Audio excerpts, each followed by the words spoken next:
ஐயா, சாராயத்தை உற்பத்தி செய்து விற்பனை செய்கின்றவர்கள் நேச்சுரலாவே உங்களை மதுவுக்கு போதைக்கு அடிமையாக்கத்தான் விரும்புவார்கள். இப்ப இன்னைக்கே உங்களை அடிமையாக்க முடியலனாலும் அப்படியே மெதுவா ஒரு 5-6 வருஷம், ஒரு 10 வருஷத்துக்கு அப்புறம் இந்த சொசைட்டியே மதுவுக்கு அடிமையாக்கிட்டோம்னா, ஆஹா மாசம் இத்தனாயிரம் கோடி வருமே, வருஷம் இத்தனாயிரம் கோடி வருமேன்னு பிளான் பண்ற ஒரு விஷனரி தான் சாராயத்துக்கு உங்களை அடிமையாக்குவதற்கான முடிவுகளை எடுத்து அது சார்ந்து உங்களை பிரெயின் வாஷ் பண்ண ஆரம்பிப்பாங்க, மூளைச்சலவை செய்ய ஆரம்பிப்பாங்க.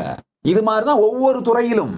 உங்கள் நேரம் யாருக்கு வேண்டுமோ அவர்கள் உங்களை பிரெயின் வாஷ் பண்ணுவாங்க, பணம் யாருக்கு வேண்டுமோ அவங்க உங்களை பிரெயின் வாஷ் பண்ணுவாங்க, உங்க ஓட்டு யாருக்கு வேணுமோ அவங்க உங்களை பிரெயின் வாஷ் பண்ணுவாங்க. ஒருத்தரும் பிரெயின் வாஷ் பண்ணுவாங்க அவங்க தேவைக்காக. எனக்கு உங்களிடமிருந்து எதுவும் தேவையில்லை. பரம சத்தியத்தை உங்களுக்கு சொல்வது மட்டும்தான், உங்களை முழுமையான சுதந்திரனாக மாற்றுவது மட்டும்தான் என் நோக்கம் என்பதனால் சத்தியத்தை, பரம சத்தியத்தை உள்ளது உள்ளவாறே சொல்லுகின்றேன்.